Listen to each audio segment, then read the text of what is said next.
I want to bring in Tim Lilley. We had him on the show before. This man is an extraordinary gift to all of us, dealing with the loss of his son, who was a beautiful guy by every account. And it turns out his dad is not only a pilot, but was a Black Hawk pilot, who was also someone who flew the route that his son was coming down with when the plane got hit by that Black Hawk, and they both went into the Potomac. So I don't know how he could have more of an understanding and a connection of this. So, Tim, I know what your family's going through. Thank you very much for mustering the ability to come on and discuss this. What you have been learning in the public space about why that Black Hawk helicopter may have been at the wrong altitude and not hearing the right directions, please help us understand, not as the father, but as a pilot, what have you learned and what does it mean to you? Well, thanks for having me and giving me a voice. It's been a tough few weeks, but just let me tell you that the crew of that Black Hawk are honorable people, and they were serving their country honorably.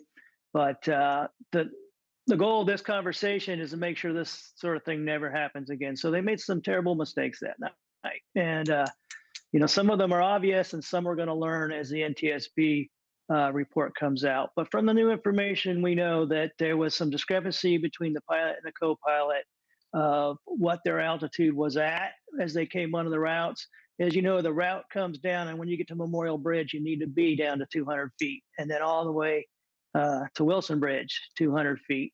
And they obviously, weren't able to complete that. So I want to push back on this idea that they were a highly experienced crew. To put it in perspective, the PIC of that aircraft, the pilot in command, he had about 1,000 hours, and the second in command on that aircraft had about 500 hours. So between them, they had 1,500 hours.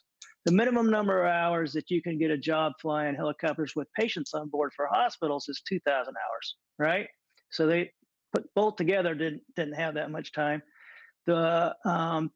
The least experienced person on that jet was Samuel, my son, and he had about 2,500 hours. So he had 1,000 hours more than the combined crew on that Black Hawk. So these routes are not for beginners. You have to memorize them. You can't be looking down at a map while you fly them, right? So they lost situational awareness. At least once, maybe twice, they stepped on air traffic control, and so they didn't get the full radio transmission. So why they lost situational awareness, I'm not certain.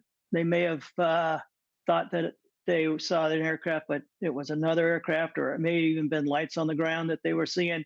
We don't know that. I don't know if they were using HUD or not. And I'm still trying to get that information. But I do know for that last 5 seconds before they impacted, they were flying straight and level, and they never made an evasive maneuver.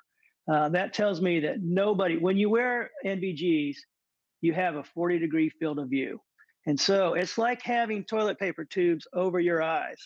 And you have to scan back and forth in order to be able to increase your field of view, to be able to see everything in front of you.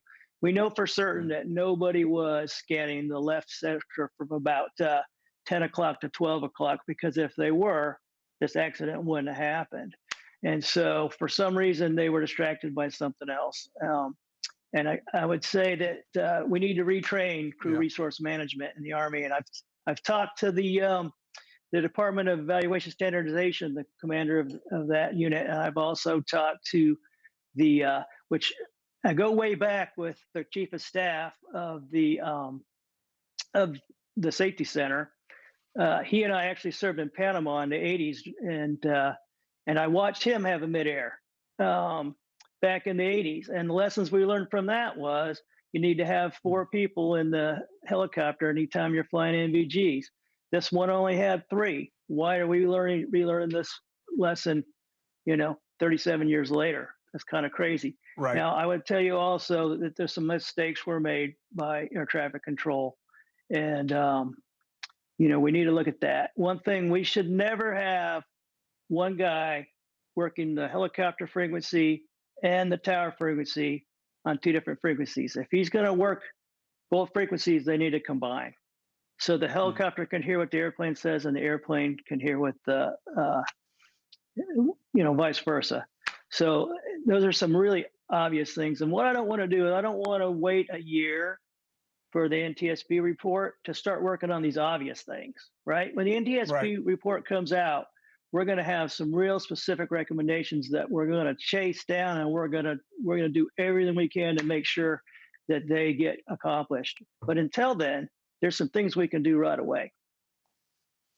Tim, I appreciate it. I know what's motivating your interest in this as a pilot, but also as a father and wanting this to be a part of your son's legacy is what we learned coming out of this. And I promise you, we're here to assist every step of the way. Greg, I saw you listening along. I know that you know that he's making sense. So as we learn more, we'll reconvene as we learn more, and I will not let it be a year, okay? Tim, you are welcome here whenever you want. Greg's always a call away. So thank you to you both. Thank you. Thank you for giving me a voice.